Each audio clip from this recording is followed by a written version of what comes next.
আপনাদের মাঝে আবারও উপস্থিত হলাম আমি মোহাম্মদ আবু রায়হান। সবাইকে জানাই রহস্যরাজ চ্যানেলের পক্ষ থেকে শুভেচ্ছা ও স্বাগত। তো বন্ধুরা, শুরুতেই বলি, আমাদের এই গল্প কি কোথা থেকে দেখতেছেন অবশ্যই সেটা কমেন্টের মাধ্যমে জানাই দিবেন। আপনাদের একটি কমেন্ট আমাদেরকে উৎসাহিত করে নতুন নতুন গল্প সংগ্রহ এবং উপস্থাপনা করার জন্য। তো বন্ধুরা, আজকে যেটা বলতে যাচ্ছি সেটা হচ্ছে আত্রাই থানার একটি ঘটনা। তো ঘটনাটা ছিল এরকম: আগেকার সময় মানুষের অভাব অনটন বেশি ছিল, ঘর ঘর হামেশা সবসময় দুঃখ কষ্ট লাগে থাকতো। তো ঠিক এইরকম ভাবে একই পরিবারের অভাব অনটন সব সময় লাগে থাকতো। এইরকম ভাবে তার পরিবারে একদিন হঠাৎ করে খুব বড় থাকের একটা ঝগড়া শুরু হয়ে যায়। ঝগড়া গন্ডগোল সব সময় লাগে থাকে। তো সেই দিন খুব বড় পরিমাণে আকারে একটা ঝগড়া হয়। তো মা এবং তার স্ত্রী বলে, গলার দড়িতে মরা পারিস না, এত মানুষ মরে তুই মরা পারিস না।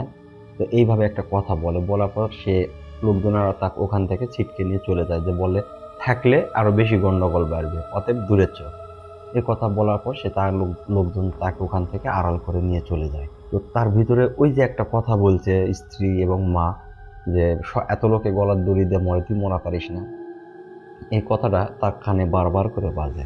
তো সে এই কথাটা শোনার পর তার নিজের প্রতি এতটা একটা ঘৃণা জন্ম নিচ্ছে যে আসলে নিজের মায়ের কয় স্ত্রী কয় জীবন মরার কথা বারবার বলে। তো যাই হোক, এক পর্যায়ে সে যখন লোকজনেরা চলে যায়, তার ওই কথাটা কানের মধ্যে বারবার শুধু বাজে, যে এত লোক গলার দড়িতে মরে তুই মরা পারিস না। এই কথাটা তার কথা ভিতরে একটা ঘৃণা জন্ম নিছে এক কথায়। তো এই ঘৃণা তান্ত্রায় সে করে কি, একটা দড়ি নেয়, নিয়ে যায় সে একটা আমের গাছে দেয়। দিয়ে সে মানে আমের গাছটা একটু উঁচা পাচা ছিল, না বড় না ছোট, মাঝারি টাইপের একটি গাছ ছিল। তো ডালটি মোটামুটি একবারে চিকনও না মোটাও না, ঠিক এরকম একটা মোটা ডাল। তো ওই ডালের সঙ্গে সে দড়িটা নিয়ে যায় লটকায়।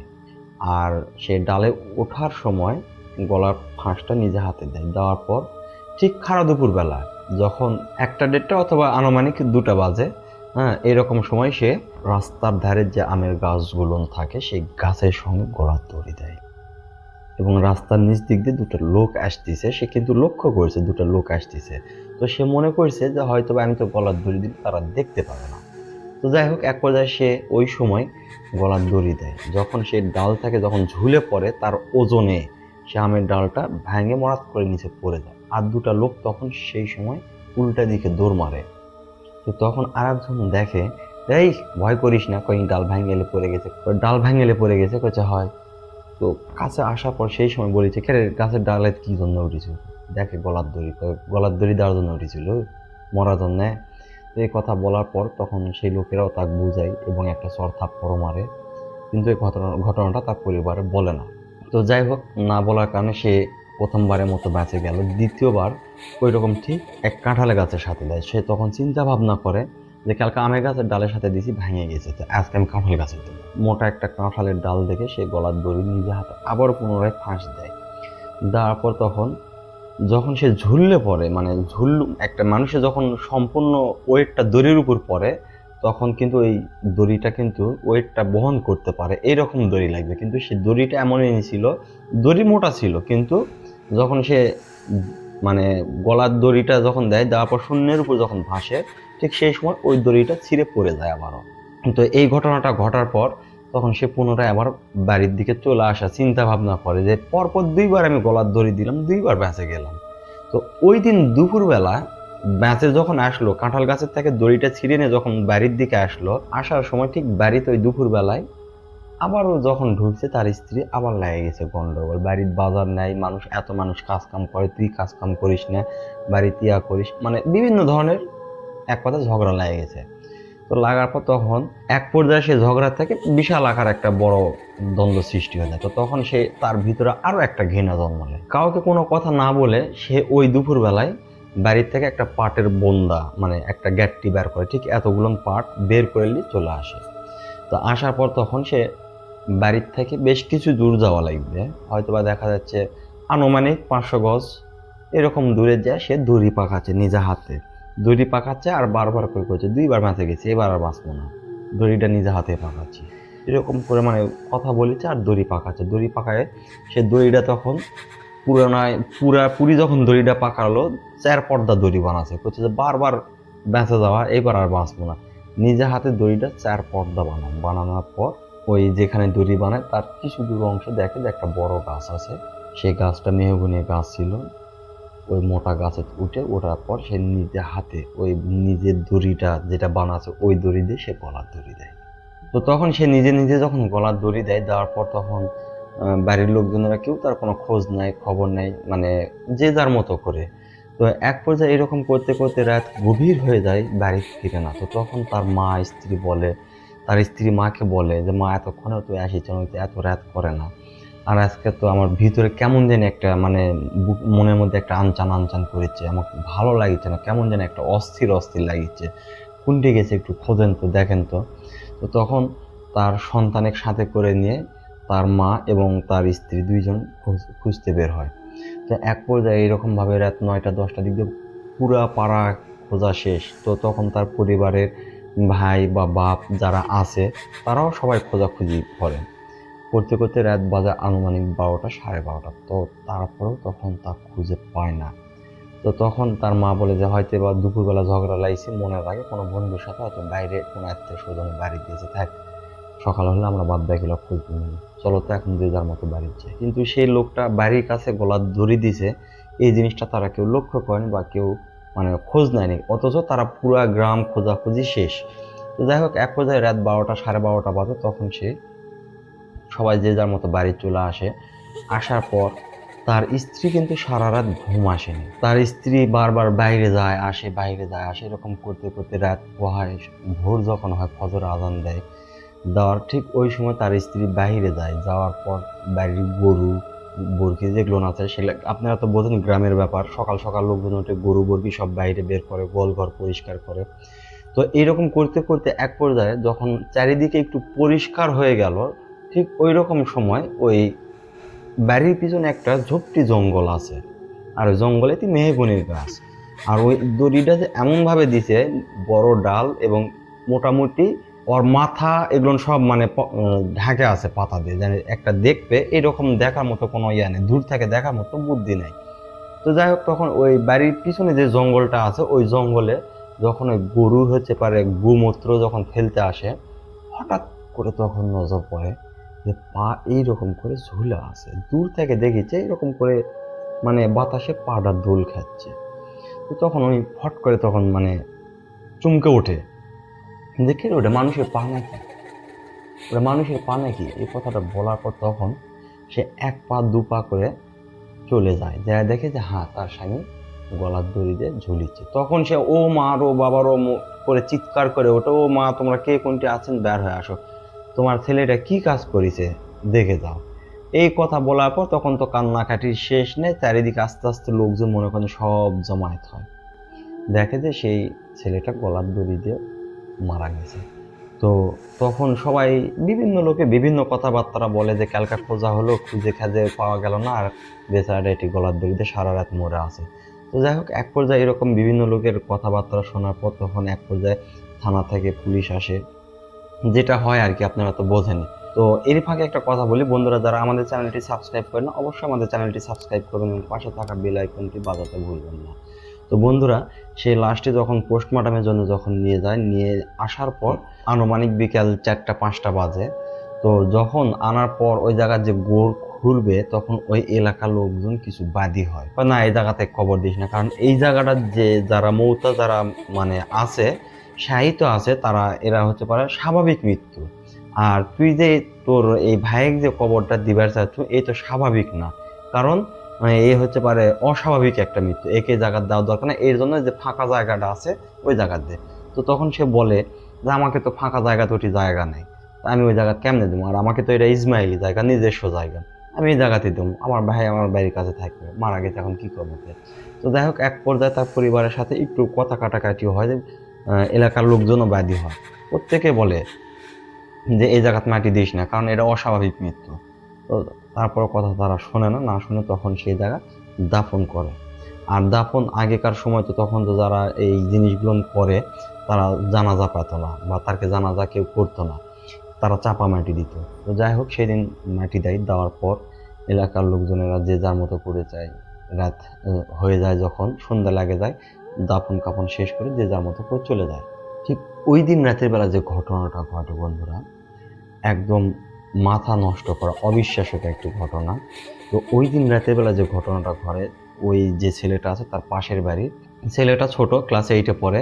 তো সেই ছেলেটা তখন বাইরে প্রস্রাব করার জন্য বের হয়।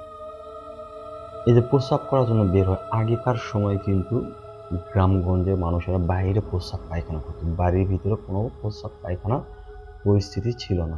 তো সেই ছেলেটা তখন প্রস্রাব করার জন্য বের হয়, বের হয়ে প্রস্রাব করবে এবং প্রস্রাব করতে অলরেডি বসে যায়, প্রস্রাব করেছে আর উপর দিকে তাকা আছে। ঠিক সেই সময় দেখে ওই গোরস্থানের দিকে তার নজরটা যায়, দেখে যে সেই গোরস্থান থেকে একটা সাদা কাপড় পরা মানুষ তখন এদিকে আস্তে আস্তে করে চলে আসছে। এই জিনিসটা যখন দেখে সে ওরে বাবার করে চিৎকার করে উঠে সে প্রস্রাব করতে করতে দৌড় মারে বাড়ির মধ্যে। তখন ওই শব্দটা শুনে তার মা এবং বাবা দুইজনে কয়, আরে কি হয়েছে কি হয়েছে? বলছে যে আমি গোরস্থানে উঠে এটা কি দেখলি, কয় ঘুমের তান তারা ভুলতে কিছু হয়তো বা। এ কথা বলার পর বলছে তাহলে বাড়ির ওই সাইডে প্রস্রাব কর। এ কথা বলার পর সে তার বাপ আবার বের হয়, বের হওয়ার পর হাড়কিনে আলো দিয়ে তাকে যে প্রস্রাব করে আসে।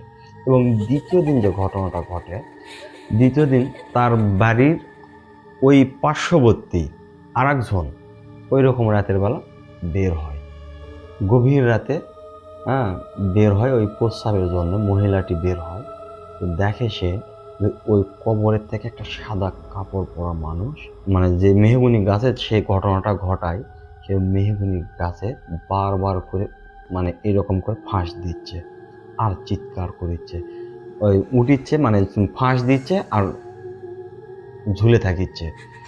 এইরকম করে যখন মানে একটা মানুষ যখন কবর থেকে ওঠার পর সেই রুহুটা ওই গাছে যায়, সে নিজে নিজে গলার দড়ি দিচ্ছে। এই জিনিসটা যখন দেখে সেই মহিলাটা তখন ভয় থরথর করে কাঁপতে লাগে। ওই অবস্থা দেখে সেই পার্শ্ববর্তী মহিলা সেও বাড়িতে ঢোকে এবং এই যে দুই পাশে যে দুই বাড়ি দেখলো যেটা, তখন বলতেছে যে কালকে রাতে জানিস এই এই ঘটনাটা ঘটেছে। বলছে কি হয়? তাহলে আমাকে শুলবেন কি দেখেছে, সেদিন তো ভয় করিছে। তো তখন তার মাকে যা জিজ্ঞাসা করা, কালকে রাতে এই ঘটনা তো চলতে একাই দেখি গলার দড়ি দিচ্ছে বারবার করে। আমি দুইবার দেখার পর আমার তো মানে ভয়ে একদম মানে হাত পা থরথর করে কাঁপতে লাগিছে। তো এই কথা বলার পর ঠিক সেই দিন রাতের বেলা যা হয়, ওই দিন রাতের বেলা মনে করেন যে যার মতো করে খাওয়া দাওয়া করে গ্রামের ব্যাপার তাড়াতাড়ি ঘুমায় গেছে। যখন রাত আনুমানিক 12টা বা 1টা বাজে, ওই সময় তার নিজের বাড়িতে ওই রুহুটা আসে টিনের উপর এত জোরে জোরে, মনে করেন যে আছড়াচ্ছে, হাত দিয়ে মারিচ্ছে, টিন মনে ভাঙে দুমড়ে মুচড়ে একাকার হবে। তখন সেই পরিবার, ওর নিজের পরিবারেতে এই ঘটনাটা ঘটাচ্ছে, তার স্ত্রী সন্তান এবং তার বাবা মনে করেন যে একে অন্যকে জোরে সাপটে ধরে তখন চিৎকার করতে লাগে, ওরে বাবা রে কে রে করে চিৎকার করে ওঠে। তার স্ত্রী তো ভয় থর করে কাঁপে। সাহস করে তখন তার বড় ভাই এবং তার বাবা হারকিন দিয়ে বাইরে বের হয়, কেড়ে করে চিৎকার করে এবং বাইরে বের হয়, দেখে যে টিনের উপরে কেউ নাই এবং যেই রকম টিন সেই রকমই আছে। তো তখন তার মহা চিন্তায় পড়ে যায় কে এরকম ভাবে অত্যাচার শুরু করবে লাগলো এত রাতে। তো যাই হোক, খুঁজে খাজে যখন দেখে কেউ নেই, তখন রাতের বেলা আবার তারা পুনরায় ঘুমাতে যায়।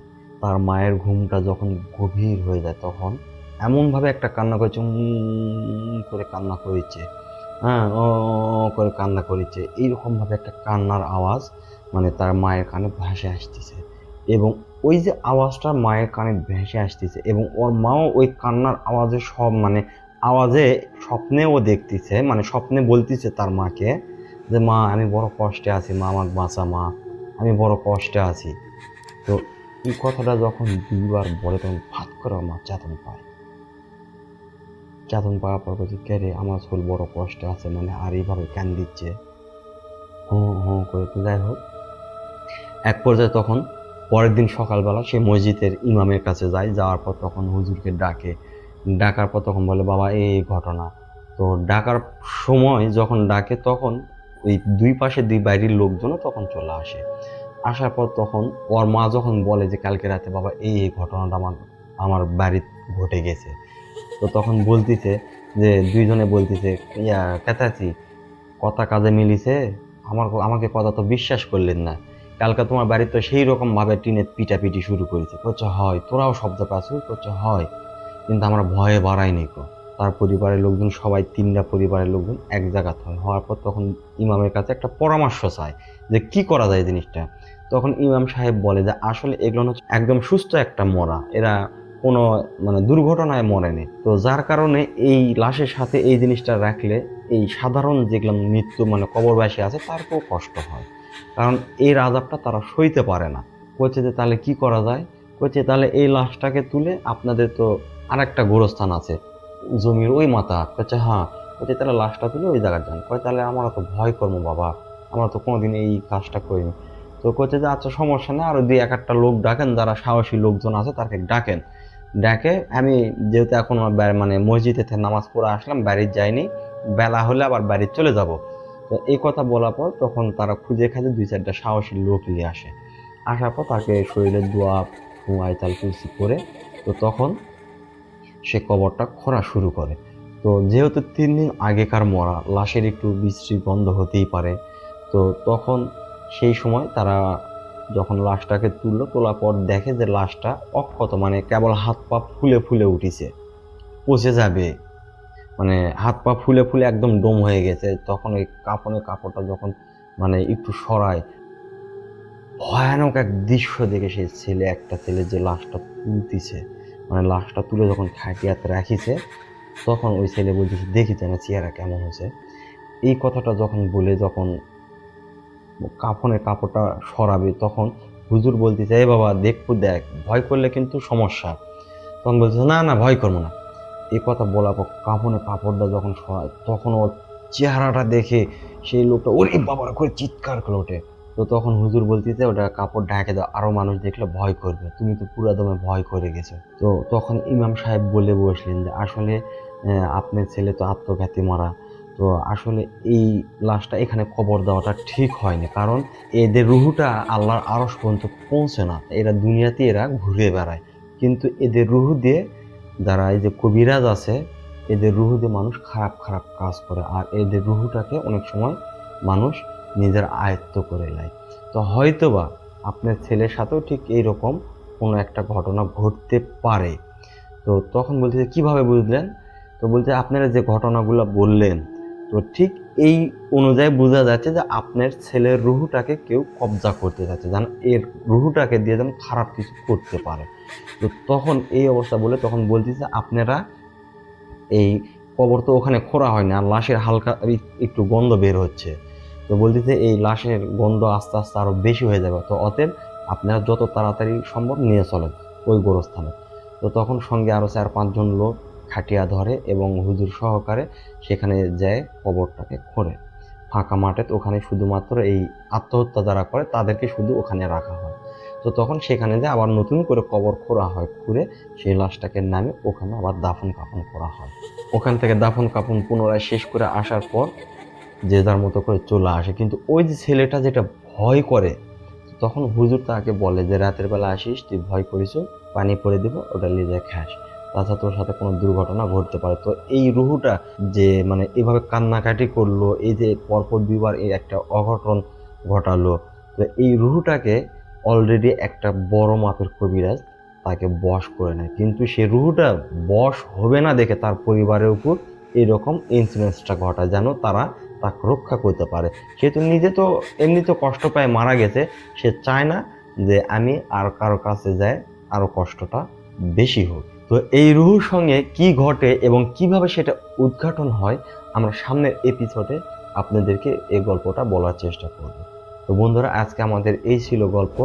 যদি ভালো লাগে অবশ্যই লাইক কমেন্ট শেয়ার করে যাবেন, এবং আপনাদের জীবনে যদি কারো কোনো ঘটনা এইরকম ঘটে থাকে অবশ্যই সেটা আমাদেরকে ইমেলের মাধ্যমে পাঠাতে পারেন, অথবা নিজে রেকর্ড করে হোয়াটসঅ্যাপে আমাদেরকে পাঠাতে পারেন। তো বন্ধুরা, সবাই ভালো থাকবেন, সুস্থ থাকবেন, আল্লাহ হাফেজ।